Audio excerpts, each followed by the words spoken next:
Peace, Hotep, blessings and greetings. This is Tex Masan from thctrust.org. I like the fact that you really can't, that it's all kind of shaded out where you can't see me really.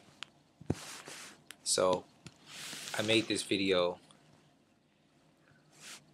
no, I shouldn't say it like that. I should say today is February 15th, 1990. I can't even fake it. I was gonna say that this was like an old video that I made back in the day, which is why you see that small ass TV in the background that you can't even buy in the store no more because it's so obsolete and outdated. I'm just joking though, but I'm not at home, and there just so happens to be a small ass TV in the room where I'm at. That being said, I want to I want to read this from my website. From our website, thctrust.org, in hopes that it will inspire you to go back and check the website if you're a member, and you're already familiar with the site, because it's been running for about 2 years, although it has been experienced some bumps and bruises. So let me go ahead and give everybody that is familiar with the website, let me give you an update of a quick update of kind of what we've been through. So the site had been up for running for about a month and a half, and then we started getting hacked, and a lot of different malware and all kind of, went through a whole bunch of technical difficulties. And probably because my background, I have a degree in computer studies from the University of Maryland. I've worked as a network engineer. That's been my profession when I used to work the 9 to 5 and all of that. So I'm generally technology savvy, but I'm not a web developer, and I didn't know a lot about building web pages. So when I first built thctrust.org, it was just kind of just me wanting to get some information out there, all the stuff that I was researching that, like all of us, we find it in our emails and on our hard drive, so much stuff that we read. So I wanted to organize it and put it online so people can access the stuff and use it. So I was doing that successfully, but when I built the site, I hadn't built it with taking into consideration web security and all that. I mean, I did so much, but there's so much I was trying to do on a learning curve, etc. So as a result, took a lot of hacks and malware and assaults on the website, so to speak, and it was brought down. It came down as an emergency when I found myself in some trouble. It was down as an emergency, and I had a family, actually it wasn't down as an emergency, I had a family member running with it, but that person not being an IT, and then we started getting hit with all continuous hacks. We had to bring the site down and do an emergency restore. Long story short, now about maybe 6 months after that, and maybe 8 months after that, actually 6 months leading up to, and then the last 2 months, the site has been down. The reason is because it's been built, it's been rebuilt, I'm sorry, from the ground up. So I had to start from the beginning to build it. Actually, I didn't build it myself. I hired a professional, and I did a little bit of the work. He did most of the work, because I had to let him go in and redo the foundation, since I already got a picture and an idea of what thctrust.org was doing, and I had an idea of that people like you guys went out there and used the site actively. So I said, hey, I went and invested into a more professional site, which is still makeshift and user friendly, because I'm kind of doing the administration of the site per se, but it's more professional. Like, it's kind of more where it's very kind of informal, but it's more reliable than it has been before, so to speak. Anyways, I'm just kind of rambling on at this point. I just want to read the first article that I wrote for the new site. And of course, anybody that visits the site, there's other information there from other lecturers that deal with law and status and nationality, civics, and these different things that we're trying to figure out and understand.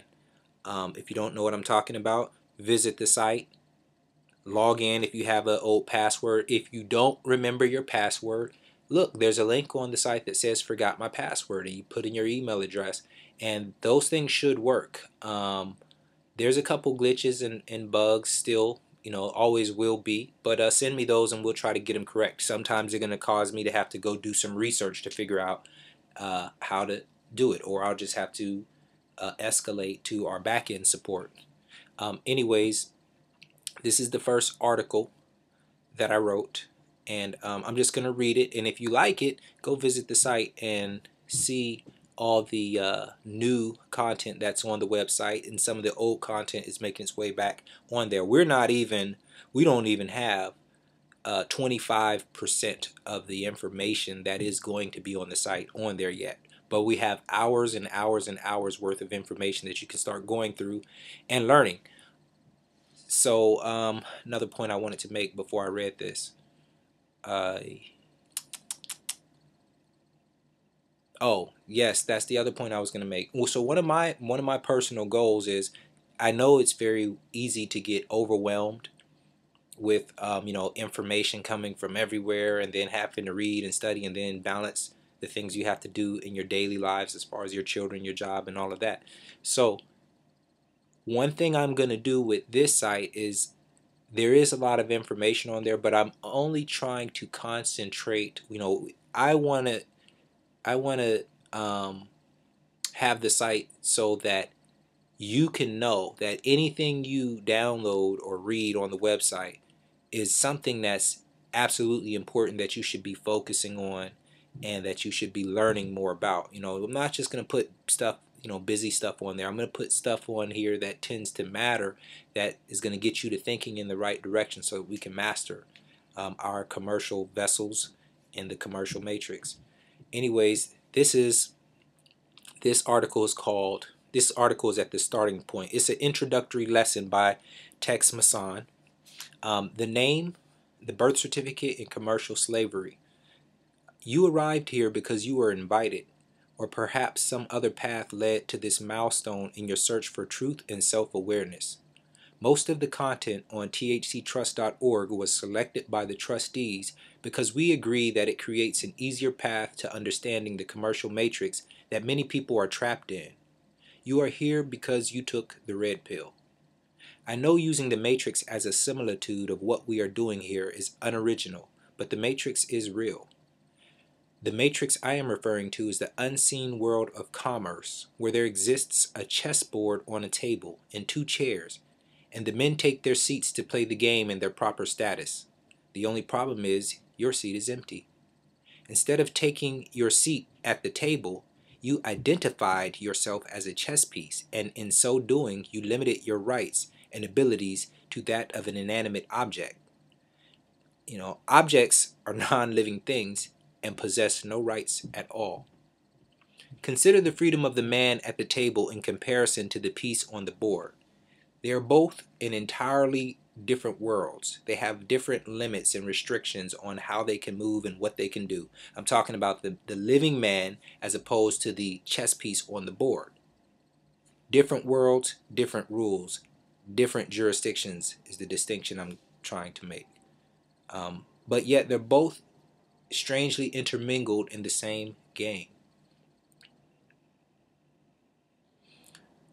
And as I said, I'm reading from a file that I wrote, but what you guys listening to this don't see is some of the words that I've read are actually highlighted and hyperlinked to other documents that relate to that word, or definitions that relate to that word, or maybe websites where you can further study on that word, such things like proper status, and that's one, and there'll be other things throughout the document. So to go over this again, you got to go to the website and look for the PDF, or it may not be a PDF, it may just look for the article. It's the first article on the website, and then you can really get the study materials that's included within and embedded in the article. To identify means to make the same as. Thus, when identifying with a name, i.e. your name, which is a dead thing, which will be later explained, you make yourself, the living man, the same as the dead thing. So identifying basically means to make the same as. The similarities between the man holding the chess piece unveils the proposed relationship between the real man, you, and your name. The name, in accordance with its true purpose, unbeknownst to you, is more precisely defined as an agency. and I'm talking about the name as in what you refer to as your name. But it's really an agency, a blind trust. In some instances, it may refer to an estate and a business that was created after your birth by the United States of America, loosely speaking, right? Sometimes we hear at THC Trust refer to this agency as the John Alex Doe, of which we all have.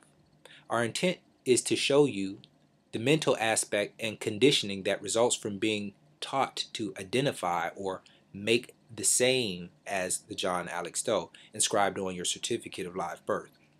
This conditioning is designed to make it legally possible for the United States government to acquire and execute legal title or ownership over your body, your vessel. A name is used to identify property and ownership, i.e. trade name brand. So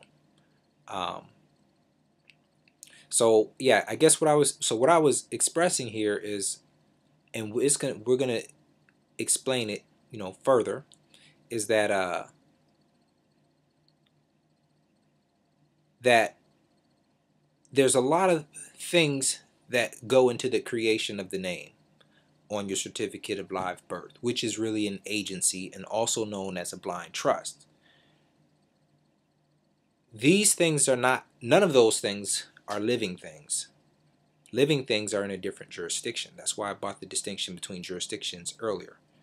And there's all kind of different jurisdictions, but living things are in just one jurisdiction. That's why to really be charged with a crime, there needs to be an injured party, someone that is also living. Two people have to be in the same status and standing, right? So that's why really there's a problem when you talk about commercial crimes being charged by the state of such and such, right? Because there's separate jurisdictions going on. And in reality, the living man has immunity from being a slave to the commercial system. That's way beyond the scope of what I should be talking about right now. But the point that I was making is that there's also some material alterations going on.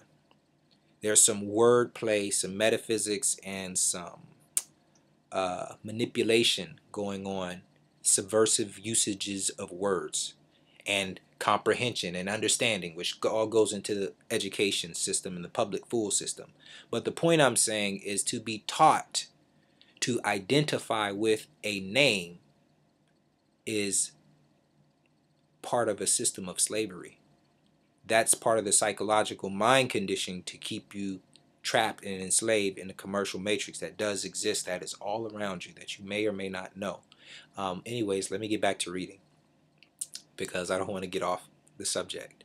The name within itself is not evil, but the various agents of agencies within the matrix with knowledge of the commercial system have abused the system and have taken advantage of your ignorance to rob you of your labor and your energy through your name, through the trade name, through the agency, through this commercial vessel that was created for administrative purposes that you never took the time to learn about, nor was it ever taught to you in the subversive, misleading educational system. Similarly to the movie The Matrix, the way the people were housed in cells to fuel the Matrix is the way you are now being taken advantage of to fuel the real Matrix. The more so-called money you make in the system and the higher your social status, the less likely you are to become aware of the slavery, thus allowing its perpetuosity. The fueling of the matrix is represented. The fueling of the matrix is represented in your sweat, equity, and labor for fiat money, and the benefits rationed back to you by quasi-government. So I'm not even going to try to explain that. I'll just read it again, because if I explain it, it's going to take me too far off this introductory video. The fueling of the matrix is represented by your sweat, equity, and labor for fiat money, and the benefits rationed back to you by quasi-government. So the point I wanted to make is that something is being rationed back to you as a benefit but because of false conditioning, you think this is payment or return or equal value for something that you put out. You're being shorted. We have been conditioned to think in terms of scarcity. The conditions are instilled from our inception, which result in a false sense of value, a false sense of resources, and a total misunderstanding of money, property, entitlement, and return. Even if you make in excess of $100,000 per year, you are being rationed a fraction of the energy that you put into this commercial matrix. We have been in mental slavery for so long that we actually think we are treated justly and equally, living by the sweat of our labor, although we live in a world of abundance and not a world of scarcity. A lot of people like to argue with me on that. And I mean, not argue with me, but a lot of people have different opinions. But to me, when I hear their different opinions, I'm like, are you silly? Like, you've really been conditioned. Because first off, is the glass half full or the glass half empty? A lot of things comes down to your choice and how you choose to think. But rest assured, your thoughts manipulate reality. They change reality. They bring things into reality. Now, whether we live in a world of abundance or scarcity might be left up to some individual people's opinions, right? I think that's absurd. Really, I don't think it is. I think we clearly live in a world of abundance, but we've been taught that we live in a world of scarcity. And it's only because that's the psychological conditioning that's necessary to keep you mentally enslaved. That's a thought to perpetuate the system of slavery. That's one of the if there was only two ways to think, either think in terms of there's more than enough, or think in terms of there's not enough. If you want to perpetuate a system of slavery, you got to preach abundance. Not even slavery, but a system to where you can exploit people. You got to say that there's scarcity. I'm sorry, not abundance. All right. The portion that is rightfully due to you is being withheld by the slave master, not the government, for taking care of government business or education or security or all the fairy tales that you are expected to believe. So most of the majority that's created off of this agency that we touched on earlier is not used for government purposes. It's used for private agendas, or maybe agendas that you wouldn't otherwise support, but your will and your energy is being siphoned off for someone else's benefit. And a lot of times we do it willingly, so it's not much to complain or protest about. Okay, I'm going to read this, but there's something in here that if you were reading this, you would have to click and read it so you can go further in on. You're not going to get that part. But it says, there exists a subtle form of slavery in this country, directly related to the enigma of the all-capital name. The slavery I am referring to requires your participation and your obliviousness for its continuance.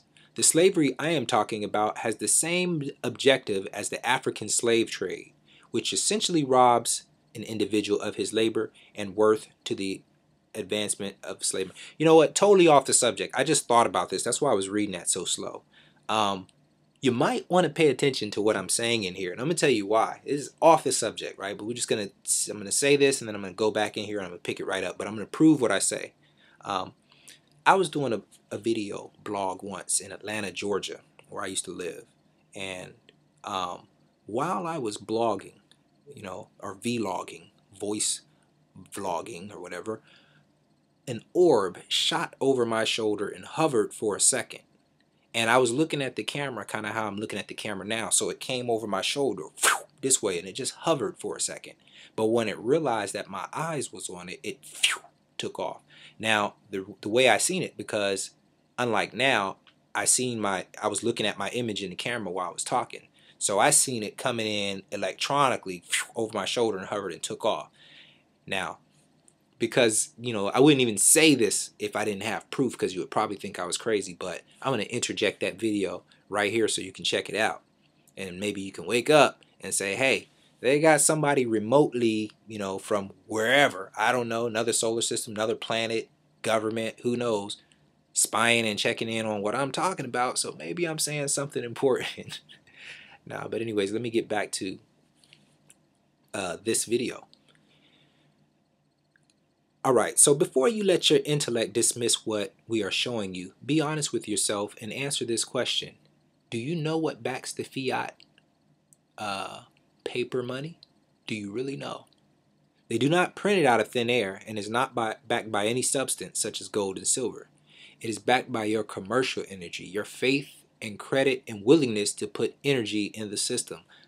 That is what backs the money, and it is accounted for. You just don't understand technically how it happens, and I understand more of technically how it happens more than most people, but I don't understand everything about it. But it is absolutely the monetization of your sweat, equity, and labor. Everything comes from you in this matrix. You're the battery cell, and everything goes back to you, hopefully. At this point, it is critical that your pride, including your intellect and your education, does not obscure your ability to digest what I'm saying to you. Although you may think that the distinctions between your name and the essence of your being are trivial, the act of identifying has the most subtle effect on your life, which manifests in your world and the collective world known as reality. Consider this quote from Chris Jamie Salome in Every Inch in Every Mile regarding the effects of blah blah blah. Man, it's crazy because I chose these words. When I wrote this, I'm enjoying it as I read it. I wrote it some time ago, but I selected every word so that you can really comprehend and understand. So when I stumble over the words, it's just like tripping me out. I'm actually going to go up 2 paragraphs because I want to read this again. I really want you guys to comprehend and feel what I'm reading. Maybe you can close your eyes while I read it to you. Okay, on this point, it is critical that your pride, including your intellect and your education, does not obscure your ability to digest what I'm saying to you. Although you may think that the distinctions between your name and the essence of your being are trivial, the act of identifying has the most subtle effect on your life, which manifests into your world and the collective world known as reality. Right? Consider this quote from Chris Jamie Salome in Every Inch in Every Mile regarding the effects of subtle things. He says, seemingly minor yet persistent things penetrate the mind over time, making it difficult to ever realize the impact. Hence, through quite unfortunate, the most dangerous forms of corruption are those that are subtle and below the radar. Have you ever noticed that the John Alex Doe on your birth certificate, as well as your social security card, which happen to be printed on securities paper, which is the same as checks and money orders and bonds, is written in all capital letters? Although we were taught to the contrary, that proper English requires a name to be written in uppercase, lowercase, such as capital J, lowercase o-h-n, capital D, lowercase o-e. Essentially, the property indicated by the trade name is being capitalized, right? That is, do you think that's just a coincidence? They write the name in all capital letters on various commercial documents, on securities paper, the same type of paper where they print fiat currency on, and it's capitalized. And when you look up the definition of capitalizing, it's almost like securitizing, converting into money is what it is. Essentially, the property indicated by the trade name on those certificates are being capitalized or converted into money, and hence is the simple answer to our earlier question of what backs the money. Okay. The capitalization has an even further significance outside of commerce, which deals with sorcery, voodoo, and or straw man theory. In short, a thing that is capitalized, such as a straw man, is a thing that is controlled, a dead thing, and does not have rights, which are reserved for the living.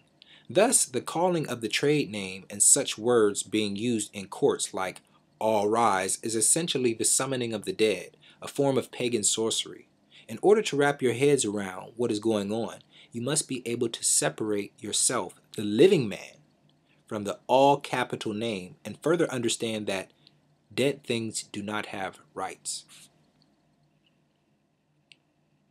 It is important to note that we are only being vague in general at this point because we are only in the beginning of a complex subject. Later, as you learn with us at thctrust.org, we will break down in detail how money is created, how it is backed, which is by your signature, and the John Alex Doe commercial agency that we spoke of, or government agency that we spoke of earlier. And hopefully with this knowledge, we can each individually and collectively free ourselves. Understanding the impact of this subtle effect is the beginning to the end of slavery.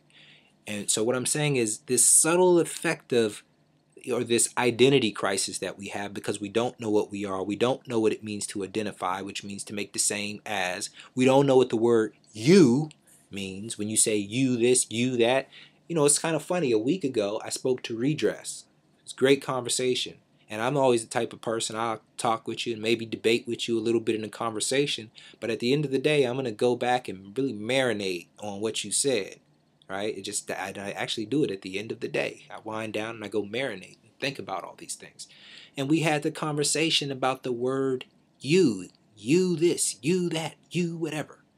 And that's, I'm not going to go into that because I'm still digesting a lot of that. But that's something right there. It's consistent with the subversive use of words and sorcery to tie you and bind you and impale you and put restrictions on you, bind you into slavery and other contracts. Who the hell is you?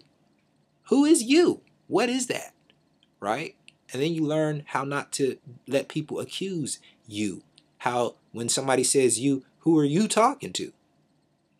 I don't know you. Right? Anyways, I haven't even digested all that yet. I just wanted to put that out there, yo. It was, that was, yeah. So this is all about figuring out what our status is, who we are and who we are not, right?